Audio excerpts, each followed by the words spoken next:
Shalom, jemaat Tuhan yang terkasih. Kita berjumpa kembali di dalam ibadah online. Bagaimana kabar Bapak, Ibu, Saudara-saudari sekalian? Saya berharap semua dalam kondisi yang baik-baik saja. Patut kita naikkan syukur kehadirat Tuhan, karena pada hari ini kita masih diberikan kesempatan untuk beribadah walaupun masih di rumah kita masing-masing. Oleh karena itu, mari kita memulai ibadah kita, dan saya mengajak jemaat untuk berdiri. Kita masuk dalam ibadah kita dengan bernyanyi bersama dari Kidung Jemaat 4, bait yang pertama dan yang ke-6.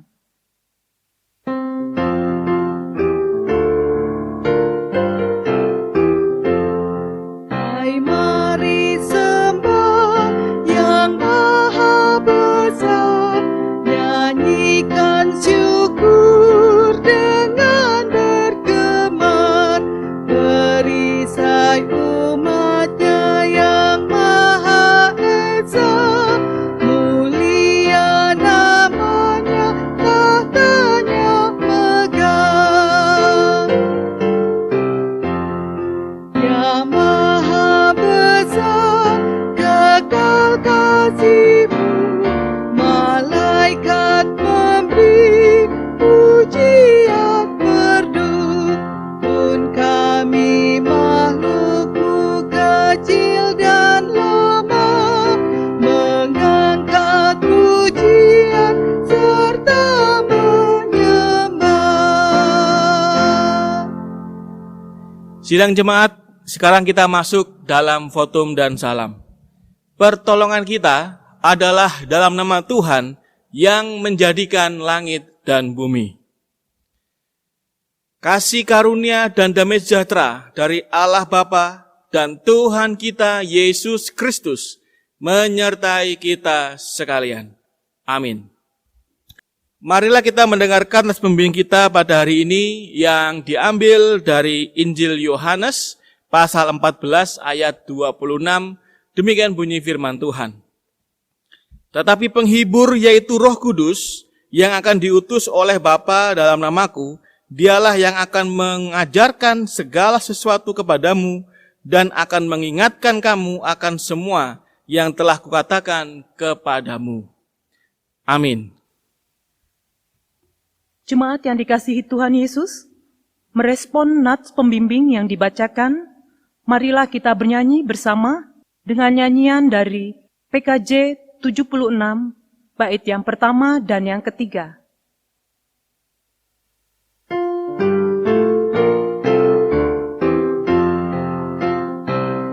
Ku sangat suka mendengar namanya yang megah,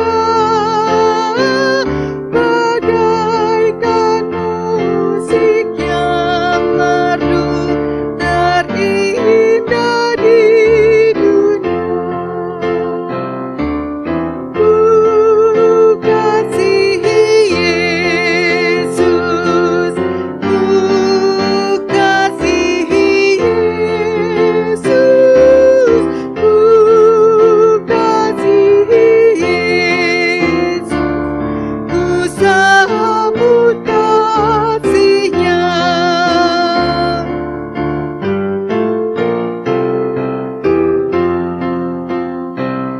Rencana Allah Bapa-Ku jelas di dalamnya,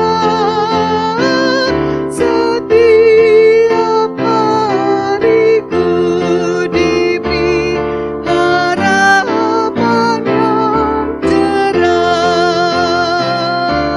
Ku kasihi Yesus, ku kasihi Yesus, ku kasihi Yesus, ku sambut kasih-Nya. Jemaat dipersilahkan duduk kembali. Ia telah melepaskan kita dari kuasa kegelapan dan memindahkan kita ke dalam kerajaan anaknya yang terkasih. Di dalam Dia kita memiliki penebusan kita, yaitu pengampunan dosa. Jemaat dipersilakan untuk berdoa secara pribadi.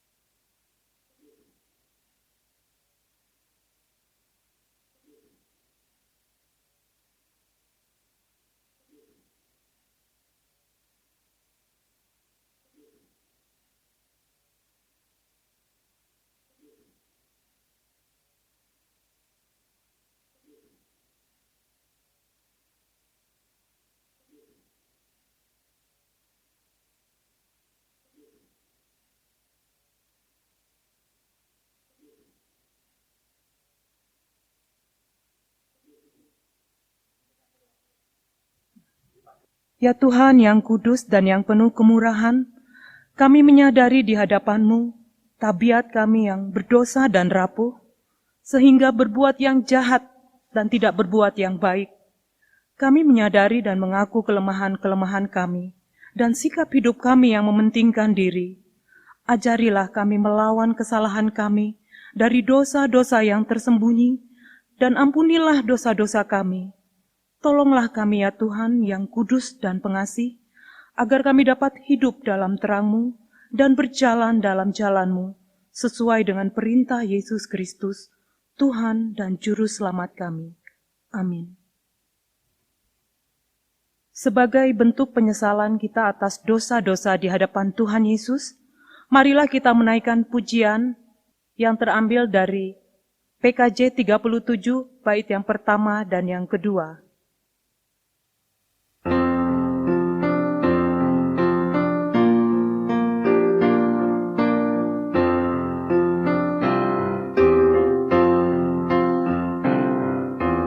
Bila ku renung dosaku padamu Tuhan, yang berulang ku lakukan di hadapan-Mu. Kasih sayang-Mu perlindunganku, di bawah naungan sayap-Mu damai hatiku. Kasih sayang-Mu pengharapanku, usapan kasih setiamu selalu ku rindu.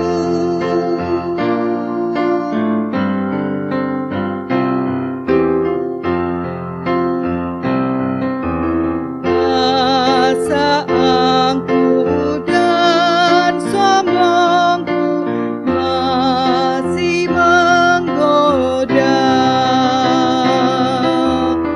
Iri hati dan benciku kadang menjelma. Kasih sayang-Mu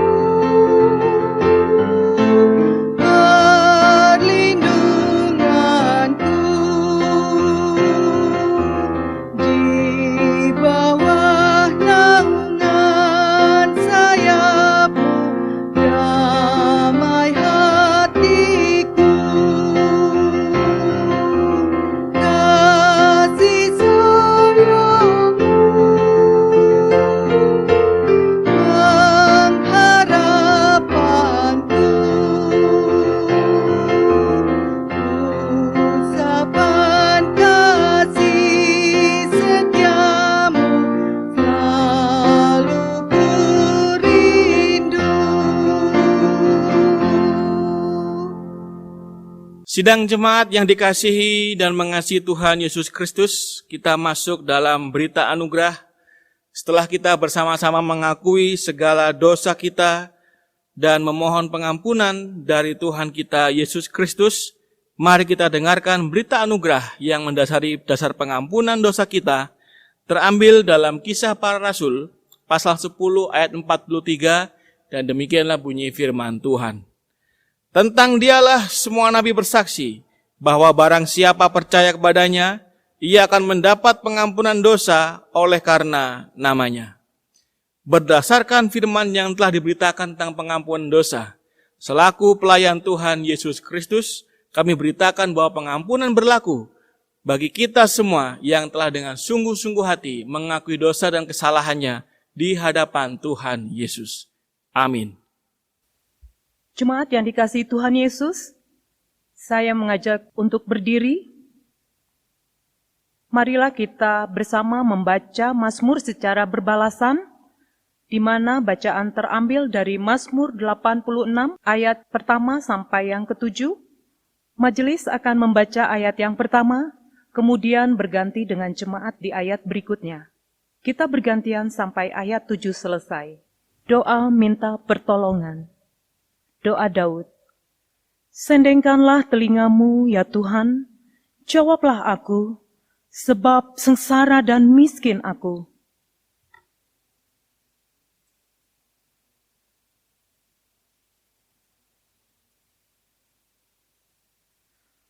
Engkau adalah Allahku, kasihanilah aku ya Tuhan, sebab kepadamulah aku berseru sepanjang hari.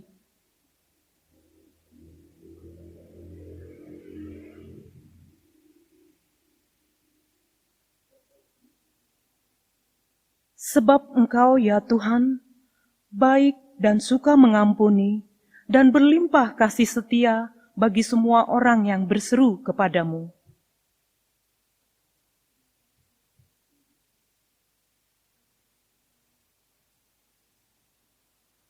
Pada hari kesesakanku, aku berseru kepadamu, sebab Engkau menjawab aku.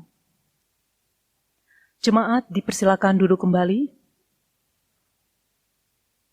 Sebagai bentuk ucapan syukur kita atas anugerah pengampunan yang telah diberikan oleh Tuhan Yesus, marilah kita meresponinya dengan memuji Tuhan dari PKJ 38, bait yang pertama dan yang kedua.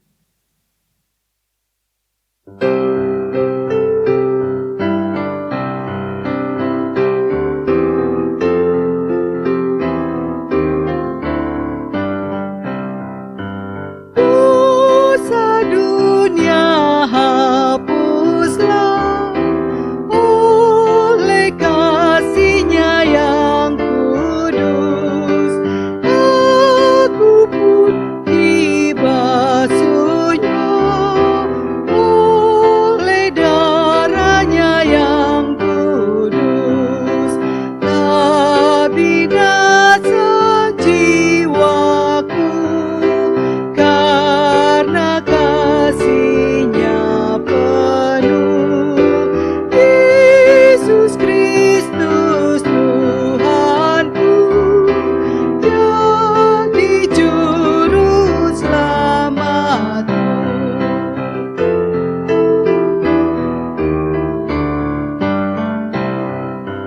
Kasih Tuhan yang kudus tidak mudah ku pahami. Kasih Tuhan padaku amat luas dan lebarlah. Rindu hatiku penuh jadi hamba Tuhanku. Ku berikan hidupku kini dan selamanya.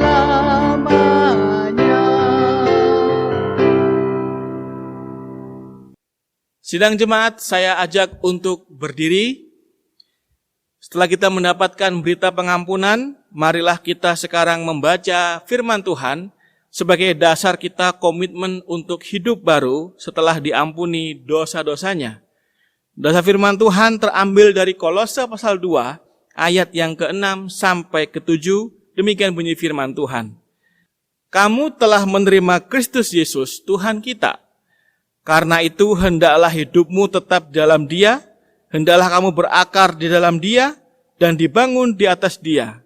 Hendaklah kamu bertambah teguh dalam iman yang telah diajarkan kepadamu, dan hendaklah hatimu melimpah dengan syukur.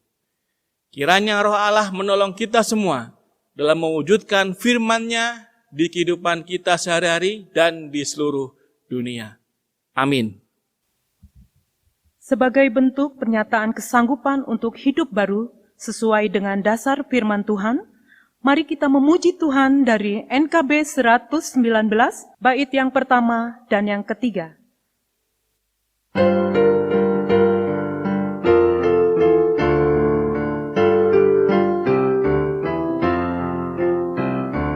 Nyanyikan lagi bagiku firman kehidupan, sungguh mulia dan merdu firman kehidupan, firman yang terindah, ajarku setia, indah benar, ajaib benar, firman kehidupan,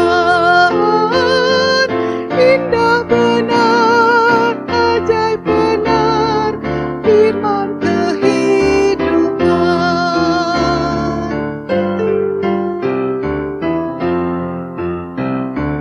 Manislah gema Injilnya, firman kehidupan, damai ampunan diberinya, firman kehidupan, Yesus Juru Selamat, sumber segala rahmat, indah benar, ajaib benar, firman kehidupan, indah benar, ajaib benar, firman kehidupan. Jemaat dipersilakan duduk. Sidang jemaat yang dikasihi dan mengasihi Tuhan Yesus Kristus, marilah kita bersatu dalam doa sebelum kita bersama-sama membaca dan merenungkan firman Tuhan pada hari ini. Mari kita satu di dalam doa. Bapa dalam surga, terima kasih di hari yang spesial ini, kalender gereja merayakan hari Pentakosta. Kami bersyukur oleh karena berkat Tuhan masih bisa Engkau berikan kesempatan untuk bersekutu, memuji dan memuliakan nama-Mu bersama-sama, sekalipun di rumah kami masing-masing. Ya Tuhan, kami akan membaca dan merenungkan firman-Mu tentang makna Pentakosta di masa kini. Kiranya Roh Tuhan memimpin kami semua untuk memahami pesan firman-Mu, yang juga menguatkan dan menolong kami semua sebagai umat-Mu dalam menjalani hidup hari lepas ke sehari. Tuhan Yesus, tolonglah kami pada hari ini dengan kuat kuasa dari Allah Roh Kudus untuk bisa memahami dan mengerti akan firman-Mu. Dalam nama Tuhan Yesus, kami berdoa dan memohon berkat rohani lewat pemberitaan firman Tuhan pada hari ini. Haleluya. Amin. Marilah kita bersama-sama membuka firman Tuhan yang terambil dari Kisah Para Rasul pasal 1 ayat 4 dan 5. Kemudian kita sambung dengan Kisah Para Rasul pasal 2 ayat 1 dan 4. Kisah Para Rasul pasal 1 ayat 4 dan 5. Pada suatu hari ketika ia makan bersama-sama dengan mereka, ia melarang mereka meninggalkan Yerusalem dan menyuruh mereka tinggal di situ menantikan janji Bapa yang demikian katanya. Telah kamu dengar daripadaku, sebab Yohanes membaptis dengan air, tetapi tidak lama lagi kamu akan dibaptis dengan Roh Kudus. Kemudian Kisah Para Rasul pasal 2 ayat 1 sampai 4, demikian bunyi firman Tuhan. Ketika tiba hari Pentakosta, semua orang percaya berkumpul di satu tempat. Tiba-tiba turunlah dari langit suatu bunyi seperti tiupan angin keras yang memenuhi seluruh rumah di mana mereka duduk. Dan tampaklah kepada mereka lidah-lidah seperti nyala api yang bertebaran dan hinggap pada mereka masing-masing. Maka penuhlah mereka dengan Roh Kudus, lalu mereka mulai berkata-kata dalam bahasa-bahasa lain, seperti yang diberikan oleh Roh itu kepada mereka untuk mengatakannya. Sedemikian jauh pembacaan firman Tuhan. Yang berbahagia adalah mereka yang membaca, merenungkan, serta melakukan firman Tuhan dan memeliharanya dalam kehidupan hari lepas ke sehari. Haleluya. Haleluya, haleluya, haleluya.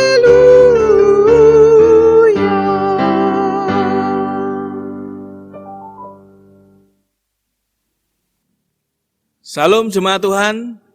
Bagaimana kabarnya? Saya berharap kita semua, Bapak Ibu semua, dalam kondisi baik, dalam kondisi sehat, dalam kondisi iman yang juga masih baik dan sehat dan tetap bugar tentunya dalam Tuhan Yesus.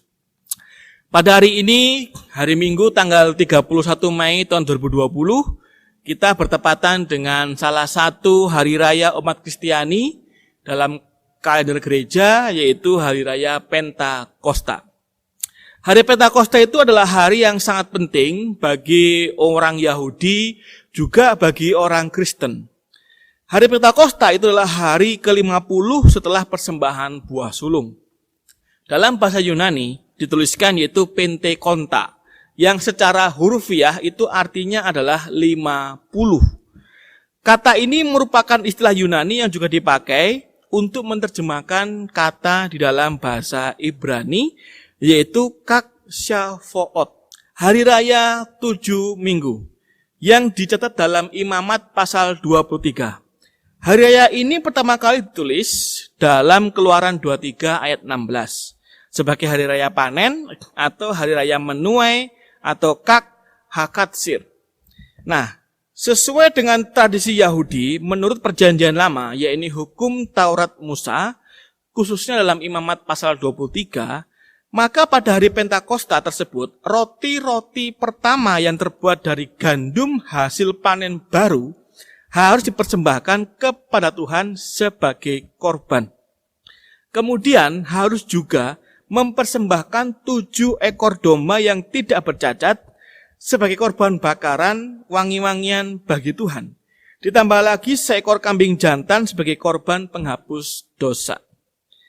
Sedangkan dalam kasus perjanjian baru, hari Pentakosta disebut juga sebagai hari turunnya Roh Kudus atau hari pencurahan Roh Kudus, yaitu hari di mana gereja lahir tepat 50 hari setelah kebangkitan Yesus Kristus.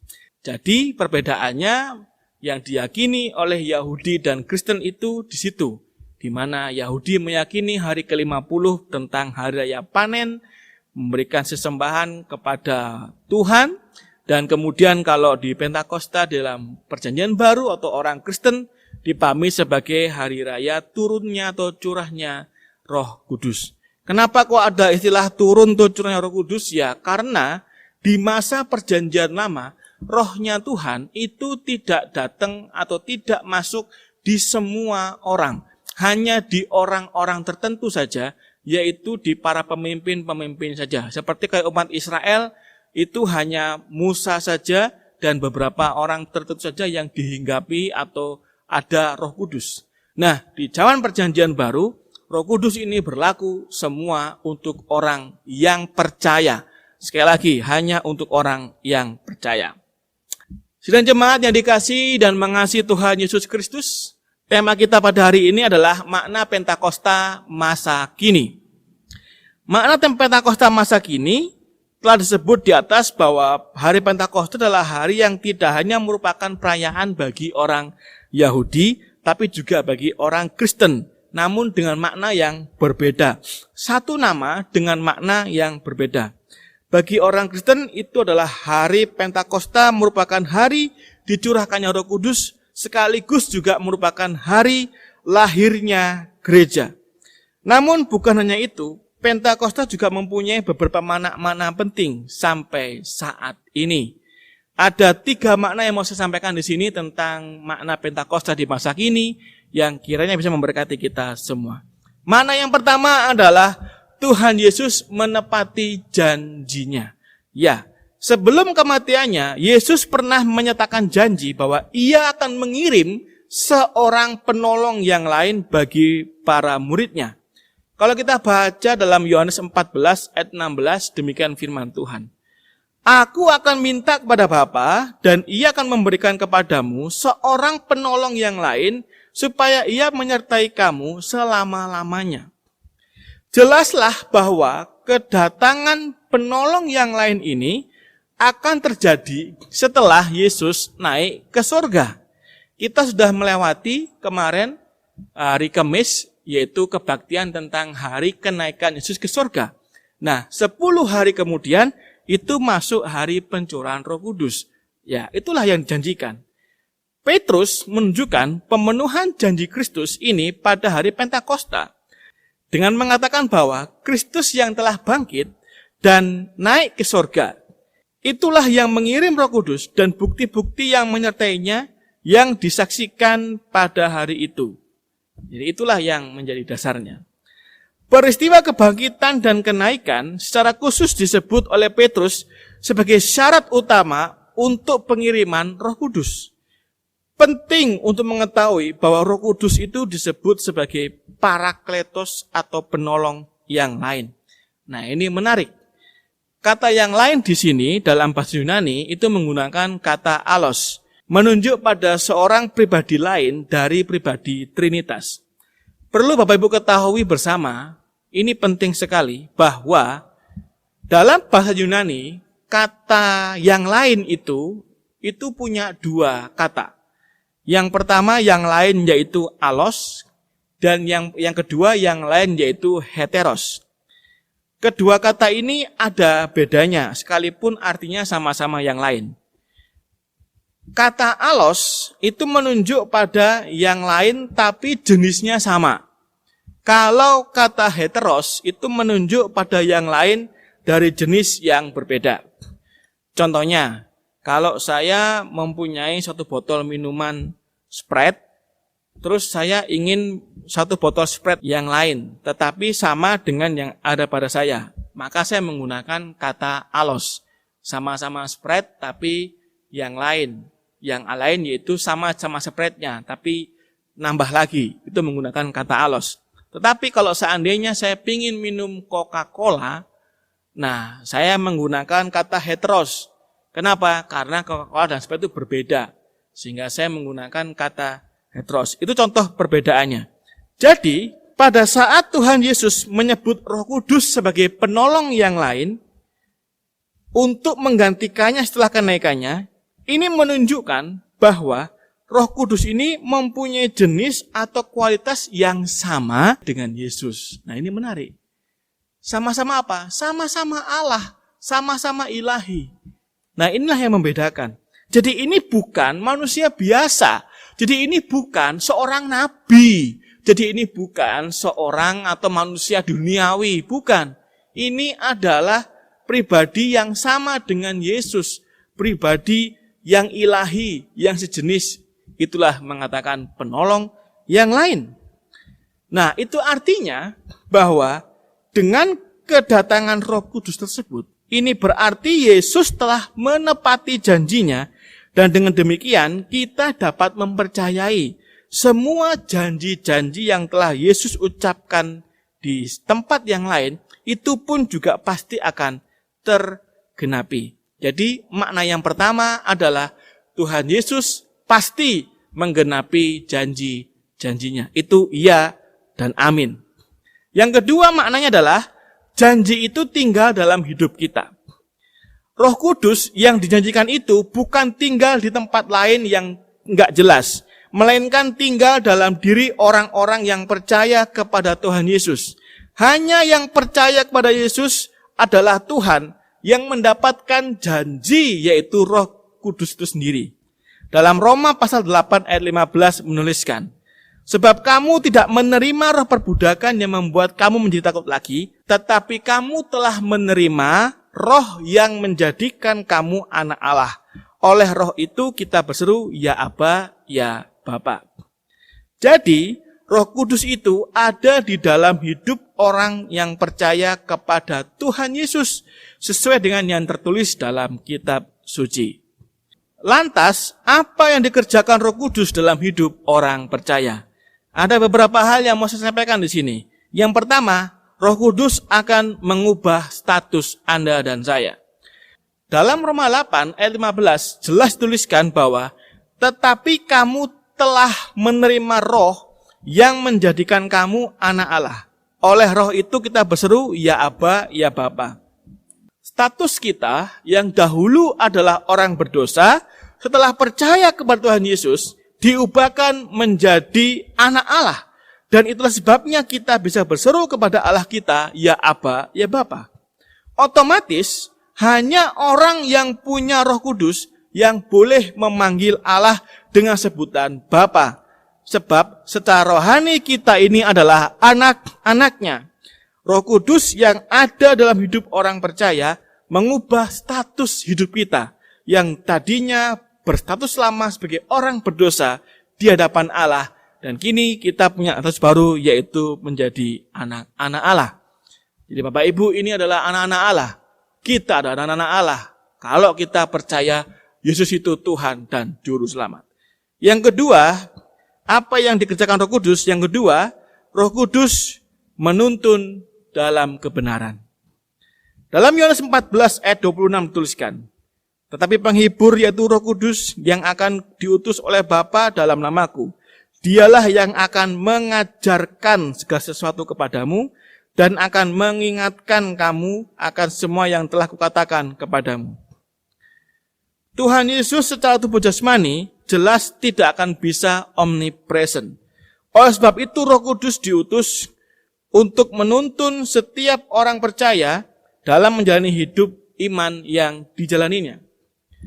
Roh Kudus akan selalu mengajarkan kebenaran kepada orang percaya. Roh Kudus akan selalu mengingatkan kebenaran kepada orang percaya. Hidup kita di dunia ini penuh dengan godaan dan tantangan, sehingga kita butuh penolong dalam menjalani hidup kita. Jadi Roh Kudus itu menuntun Bapak Ibu dan saya untuk hidup dalam kebenaran. Apalagi di saat-saat corona saat ini. Kita sudah mendengarkan di media-media televisi.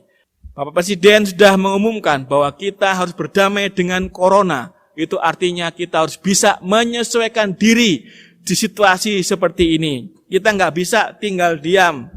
Dan muncullah istilah new normal atau kenormalan baru. Ini merupakan sesuatu yang butuh penyesuaian, sesuatu yang berbeda, sesuatu yang tentunya akan sedikit, mungkin nggak sedikit, mungkin bahkan banyak menguras energi dan kebiasaan-kebiasaan kita semua diubahkan yang namanya dengan kenormalan baru ini. Tetapi kita nggak perlu khawatir, kita nggak perlu takut. Kenapa? Karena Roh Kudus akan terus mengajar dan mengingatkan kita segala sesuatu kebenaran yang telah diajarkan oleh Tuhan Yesus. Sekalipun kita masuk dalam masa-masa new normal yang penuh dengan penyesuaian, yang mungkin butuh effort yang besar, namun kita nggak perlu gelisah, kita nggak perlu takut, kita nggak perlu khawatir, karena Roh Kudus akan menuntun Bapak Ibu dan saya, akan menuntun kita, memutuskan segala sesuatu, memikirkan segala sesuatu, yang tentunya itu akan menolong kita semua untuk bisa bertahan dan menyesuaikan dengan situasi yang ada. Dan tentunya keputusan itu tidak akan melenceng dari kebenaran yang telah Yesus ajarkan. Yang ketiga, Roh Kudus akan menghibur. Bicara soal menghibur, apa yang dimaksudkan dengan Alkitab bukanlah suatu hiburan duniawi semata, hiburan yang bersifat sementara, hiburan yang bersifat kesenangan jasmani. Bukan itu yang menjadi sasaran hiburan yang dimaksudkan. Kalau kita bandingkan dengan ayat yang berikutnya di ayat 26 di pasal 14 kitab Yohanes. Damai sejahtera ku tinggalkan bagimu, damai sejahtera ku kuberikan kepadamu, dan apa yang kuberikan tidak seperti yang diberikan oleh dunia kepadamu, janganlah gelisah dan gentar hatimu. Apa yang diucapkan oleh Tuhan Yesus di ayat 27 tadi nggak lepas dari janji penghibur, yaitu Roh Kudus yang disampaikan di ayat yang sebelumnya tadi pada kita. Jelas sekali bahwa penghiburan yang diberikan, yaitu damai sejahtera itu berbeda dengan yang diberikan oleh dunia. Apalagi zaman sekarang, saat-saat sekarang ini, semua tatanan hidup manusia mengalami perubahan. Mau tidak mau, suka nggak suka, kita dipaksa untuk menyesuaikan diri dengan tatanan kehidupan yang baru, new normal. Pasti nantinya di awal itu akan sangat berat dan tidak biasa. Namun sekali lagi, Roh Kudus akan menghibur Bapak Ibu dan saya. Roh Kudus akan menghibur kita semua. Dikala kita menghadapi kesulitan, dikala kita menghadapi pergumulan, di dalam menghadapi kehidupan yang baru ini. Contohnya, ketika kita sedang sulit masalah ekonomi, Roh Kudus akan menghibur pada kita semua. Jangan khawatir akan apa yang kau makan, akan apa yang kau minum, dan apa yang kau pakai. Jadi itulah yang menjadi kekuatan kita, sehingga Bapak Ibu dan saya bisa tetap bertahan dan bisa tetap kuat di dalam menghadapi kehidupan yang baru ini. Oleh karena itulah, alamilah dan rasakanlah dalam hidupmu sendiri masing-masing akan penghiburan yang diberikan oleh Roh Kudus. Itulah yang menguatkan kita bersama. Makna yang ketiga adalah janji itu adalah materai kekal. Dalam Efesus pasal 1 ayat 13-14 tuliskan demikian. Di dalam Dia kamu juga, karena kamu telah mendengar firman kebenaran, yaitu Injil keselamatan. Di dalam Dia kamu juga, ketika kamu percaya, dimateraikan dengan Roh Kudus yang dijanjikannya itu. Dan Roh Kudus itu adalah jaminan bagian kita sampai kita memperoleh seluruhnya, yaitu penebusan yang menjadikan kita milik Allah untuk memuji kemuliaannya. Roh Kudus itu adalah juga materai kekal. Dia bukan sembarang materai. Kita bersama tahu bukan apa fungsinya materai. Saya kutip fungsi materai dari Undang-Undang Nomor 13 tahun 1985 tentang bea materai. Bea materai adalah pajak dokumen yang dibebankan oleh negara untuk dokumen-dokumen tertentu. Jadi, seandainya ada surat pernyataan atau perjanjian yang tidak dibubuhi materai, itu tidak akan membuat pernyataan atau perjanjian tersebut menjadi enggak sah. Namun, jika memang kita bermaksud untuk menjadikan surat pernyataan atau perjanjian tersebut sebagai alat bukti di pengadilan, maka haruslah dibubuhi dengan materai. Jadi, fungsi materai di sini adalah ketika suatu dokumen pernyataan atau perjanjian yang dibawa sebagai alat bukti di pengadilan. Yes, kata kuncinya pengadilan. Hubungannya dengan materai itu di pengadilan. Apa kaitannya dengan hidup beriman? Sidang jemaat, hidup manusia nanti, semua manusia itu akan menghadapi yang namanya pengadilan ilahi. Akan yang menghadapi namanya pengadilan Allah. Kalau kita baca dalam Roma 14 ayat 10, dikatakan demikian. Tetapi mengapa engkau menghakimi saudaramu? Atau mengapakah engkau menghina saudaramu? Sebab kita semua harus menghadap tahta pengadilan Allah. 2 Korintus 5 ayat 10 dikatakan, sebab kita semua harus menghadap tahta pengadilan Kristus, supaya setiap orang memperoleh apa yang patut terimanya, sesuai dengan apa yang dilakukannya dalam hidupnya ini, baik ataupun jahat. Jadi berdasarkan 2 ayat tadi, kita mendapatkan informasi bahwa semua manusia, bahkan kita pun akan berhadapan dengan tahta pengadilan Tuhan Yesus. Untuk apa pengadilan itu diadakan? Secara sederhana saya sampaikan bahwa pengadilan diadakan itu untuk menempatkan orang ini di surga atau di neraka. Bahkan juga untuk mengadili upah yang akan mereka dapatkan. Kita semua akan menghadapi tahta pengadilan Allah. Dan tadi, Roh Kudus tadi yang dituliskan adalah jaminan bagi kita. Roh Kudus adalah jaminan kita menghadapi tahta pengadilan Kristus, kita akan menjadi anak Allah yang sah, manusia yang sah untuk masuk dalam kerajaan sorga. Jadi, tanpa Roh Kudus, manusia tidak akan punya pembuktian atau materai yang sah untuk bisa lewat dari tahta pengadilan Kristus. Jadi, Roh Kudus diberikan itu ternyata juga sebagai materai yang kekal dalam hidup kita. Jemaat yang dikasihi dan mengasihi Tuhan Yesus Kristus, peristiwa Pentakosta itu memang sudah berlalu. Namun makna dari peristiwa bersejarah besar ini tidak akan pernah usang dalam mengingatkan kita orang percaya di zaman sekarang. 3 hal penting tadi yang saya sampaikan dalam renungan kita, dalam khotbah hari ini yang perlu Bapak Ibu dan saya imani saat ini. Yang pertama, Tuhan Yesus menepati janjinya.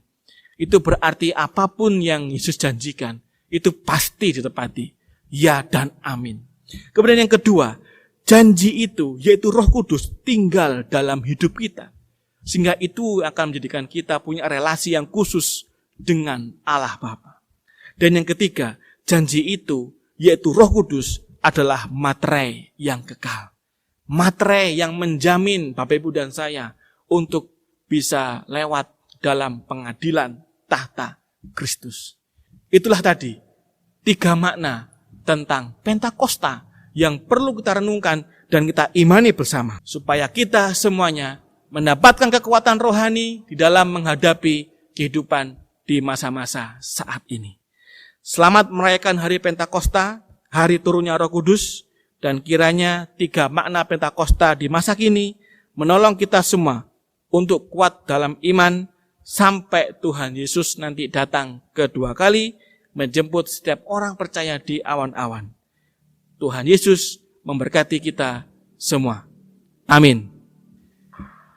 Sidang jemaat, saya ajak kita semua untuk bangkit berdiri.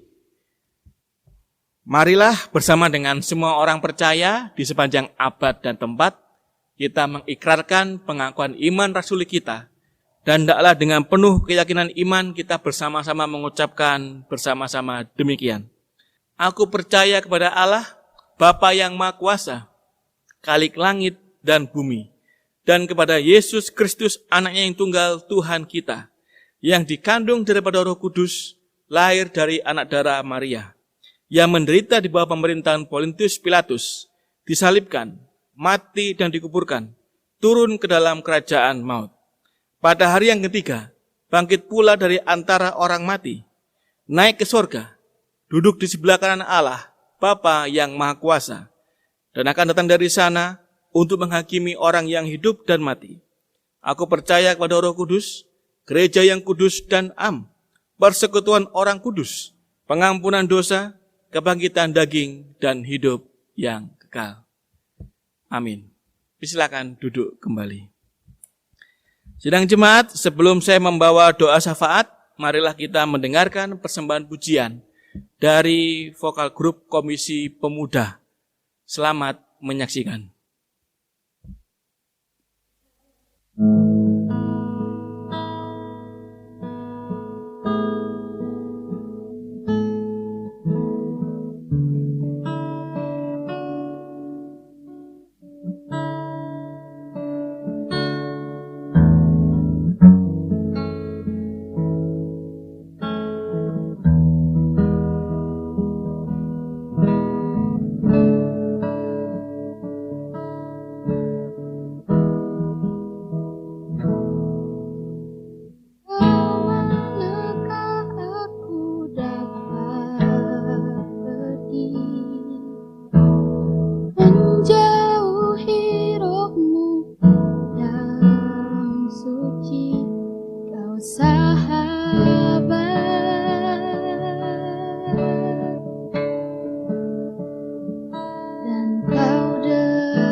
sungguh besar.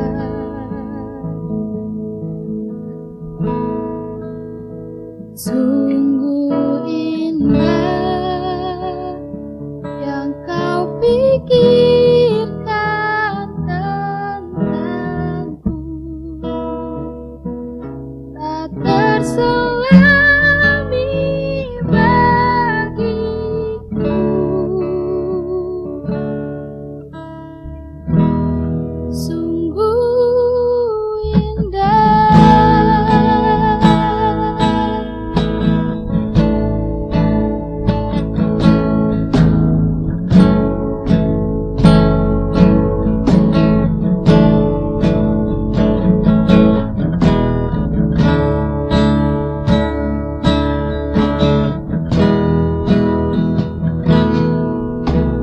Kemanakah aku dapat pergi, menjauhi rohmu yang suci, kau sahabat,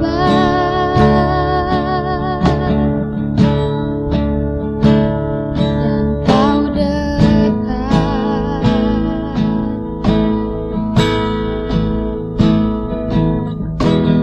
Bahkan seluruh pengabdianku tak bisa membalas kesetiaanmu.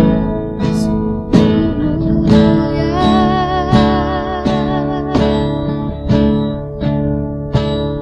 dan berharga. Sungguh besar pengorbananmu bagiku, terlalu dalam untuk dimengerti. Sungguh besar, sungguh indah yang kau pikirkan tentangku, tak terselami bagiku. Sungguh indah, sungguh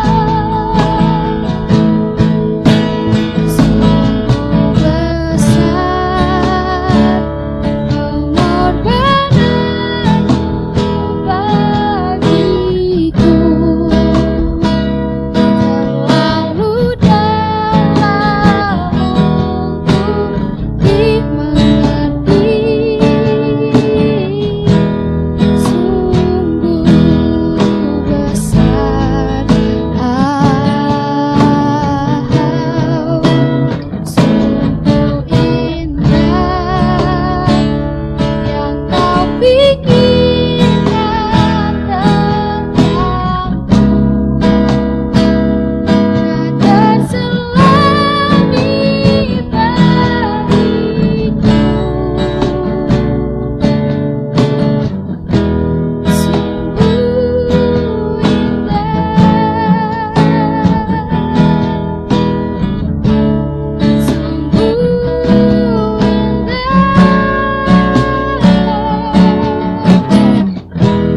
Sungguh indah, sungguh indah.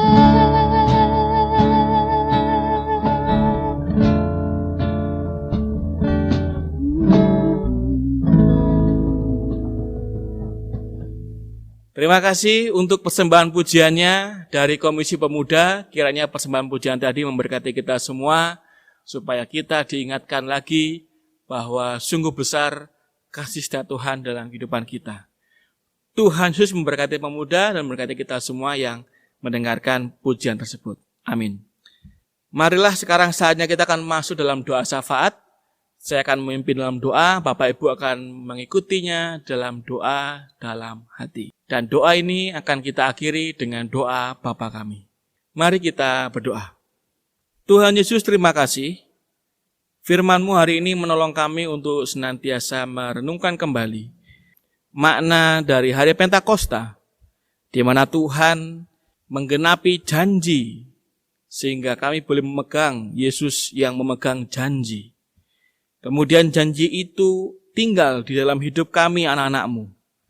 Bahkan janji itu adalah materai yang kekal untuk kami ke sorga. Terima kasih Tuhan, sungguh firman hari ini mengingatkan kami dan kembali meneguhkan kami untuk tetap memiliki pengharapan dalam hidup yang berat saat ini kami rasakan. Ya Tuhan Yesus, biarlah firman-Mu ini boleh terpatri dalam hidup kami dan kami boleh memelihara firman-Mu sehingga iman kami tetap kuat. Dan bersama dengan Roh Kudus kami mampu. Bersama dengan Roh Kudus kami bisa mengatasi segala pergumulan. Bersama dengan Roh Kudus kami percaya tidak ada yang mustahil bagi Engkau. Terima kasih Bapa Surgawi untuk semua yang Kau berikan kepada kami sampai hari ini. Bapa dalam surga, dalam syafaat ini kami juga mau berdoa ya Tuhan, untuk pergumulan yang sedang dialami dunia ini dan juga Indonesia khususnya. Pandemi COVID-19. Tuhan Yesus, kami nggak tahu apa yang menjadi rencana-Mu di balik ini semua. Namun kami percaya pasti ada rencana yang indah yang Tuhan sediakan untuk seluruh umat manusia dan untuk umat-Mu secara khususnya Tuhan. Terima kasih Bapa. Sampai saat ini pun Tuhan masih memberikan kami kesempatan untuk boleh menikmati kehidupan di hari ini. Ya Bapa, dalam nama Tuhan Yesus yang berdoa untuk pemerintah Indonesia. Tuhan berkati agar pemerintah Tuhan terus tambahkan hikmat kepada mereka di dalam mengatasi dan memutuskan segala hal yang berbicara tentang keputusan-keputusan untuk kepentingan kesehatan dalam mengatasi wabah ini dan juga untuk kepentingan ekonomi. Tuhan juga memberkati tim medis yang terus berjuang agar senantiasa mereka boleh menjalankan tugas dalam lindungan dan penyertaan Tuhan senantiasa. Berdoa untuk pasien COVID-19, Tuhan jamah dan Tuhan lawat dalam nama Yesus, Tuhan berikan kekuatan dan pemulihan pada mereka. Ya Tuhan, kami juga berdoa untuk para ilmuwan medis, Tuhan juga berikan mereka hikmat untuk boleh menemukan antivirusnya yang bisa memulihkan wabah ini. Ya Tuhan Yesus, kami percaya kami hanya bisa mengandalkan Engkau. Kami manusia kecil ini tidak mampu jikalau tanpa Engkau. Tuhan, kami juga berdoa untuk kehidupan kami yang baru ini, di mana pemerintah mengumumkan untuk new normal yang sedang berlangsung. Tuhan berikanlah kami hikmat, Tuhan berikanlah kami pengertian lewat Roh-Mu yang kudus, supaya kami bisa memahami dan kami bisa menempatkan hidup baru. New normal ini Tuhan, kenormalan yang baru yang harus kami jalani ini dalam lindungan dan kasih Tuhan. Berikan kami hikmat dalam mengatasi segala sesuatu yang kami hadapi.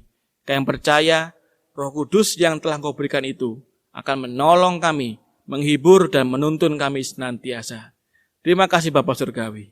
Tuhan Yesus, kami juga berdoa untuk jemaat-jemaat-Mu Tuhan, yang juga saat ini mungkin sedang ada pergumulan, yang sakit baik di rumah sakit, Tuhan jamah dalam nama Yesus Tuhan sembuhkan.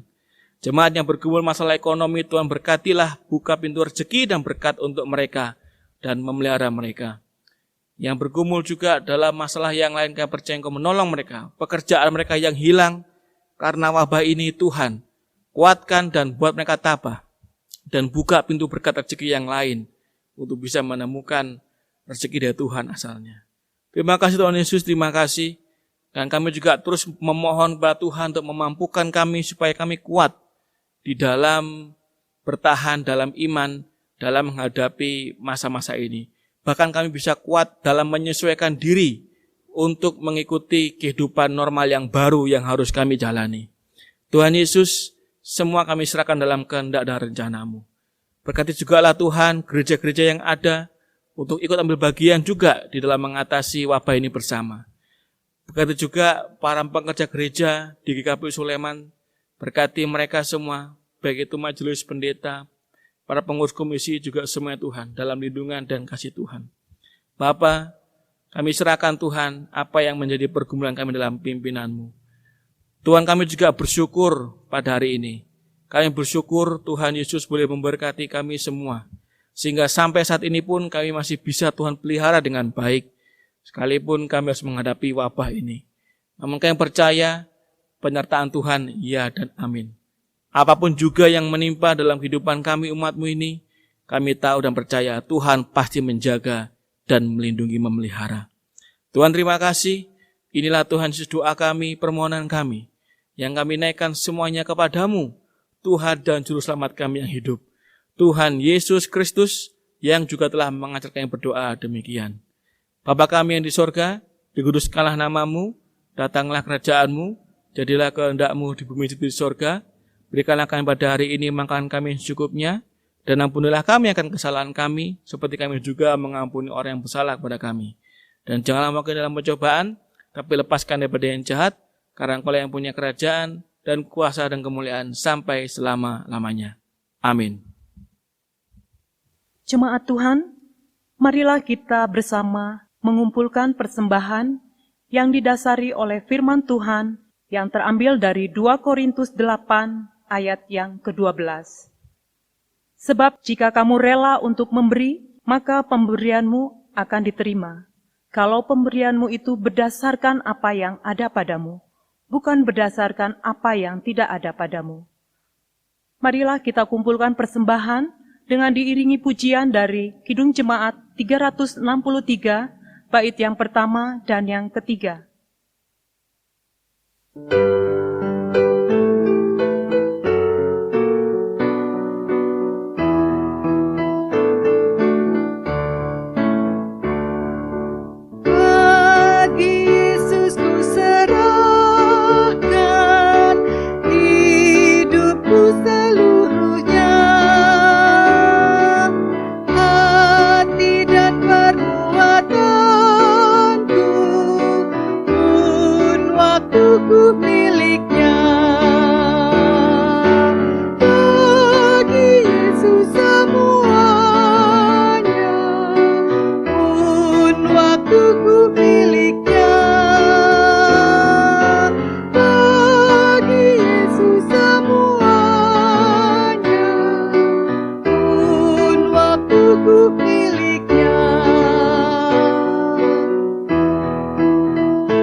Jemaat, untuk membawa persembahan kita di dalam doa, saya persilakan untuk berdiri.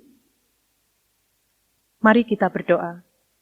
Ya Tuhan Yesus, kami sungguh mengucap syukur atas segala bentuk pemeliharaan Tuhan dalam hidup kami. Sampai saat ini, pemeliharaanmu sungguh ajaib Tuhan. Hari ini, sebagai salah satu bentuk kami mengucap syukur atas pemeliharaan Tuhan yang ajaib, kami menyerahkan persembahan yang telah kami kumpulkan. Kiranya Tuhan, Engkau berkenan menerima dan memberkatinya, yang akan dipergunakan untuk kemuliaan Tuhan melalui gereja kami. Tuhan, tiliklah hati kami ini yang telah memberikan persembahan dengan tulus dan penuh kasih, sebagaimana Tuhan Yesus ajarkan kepada kami untuk memberi. Terima kasih Tuhan. Doa ucapan syukur atas persembahan ini kami alaskan di dalam nama Tuhan kami, penguasa hidup kami yang menjamin pemeliharaan hidup kami. Yesus Kristus namanya. Kami berdoa. Amin. Sidang jemaat yang dikasihi dan mengasihi Tuhan Yesus Kristus, marilah kita mengakhiri ibadah kita pada hari Minggu ini, dan marilah kita bersama-sama memuji Tuhan dari NKB nomor 212, bait 1 dan 2.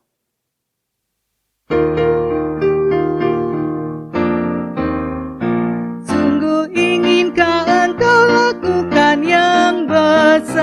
Jangan tunggu tiba saatnya.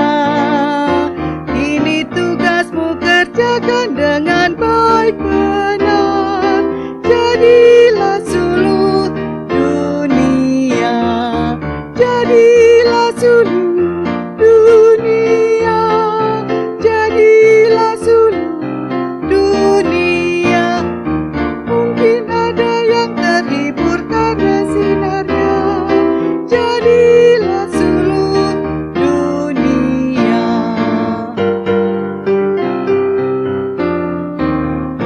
Kau pun dapat mengenyahkan awan yang gelap bagi hati susah dan resah. Kan dirasakannya penghiburan yang sedap. Jadilah suluh dunia. Jadilah suluh dunia. Jadilah suluh dunia. Mungkin ada yang terhibur karena sinarnya. Jadilah suluh dunia.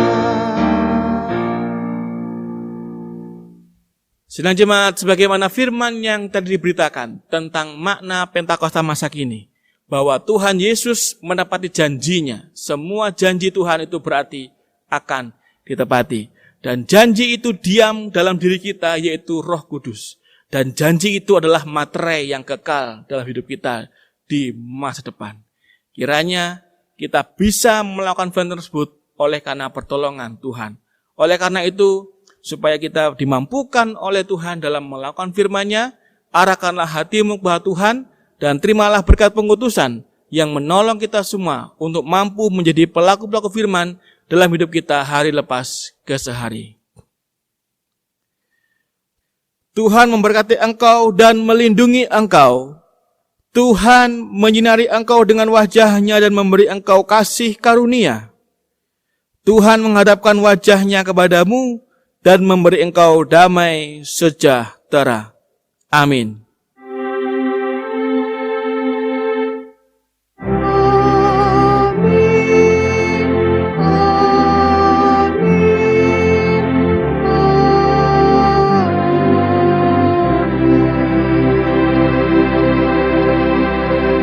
Ibadah kita selesai. Jemaat dipersilakan untuk saat teduh. Selamat merayakan Hari Pentakosta. Tuhan Yesus memberkati kita semua. Shalom.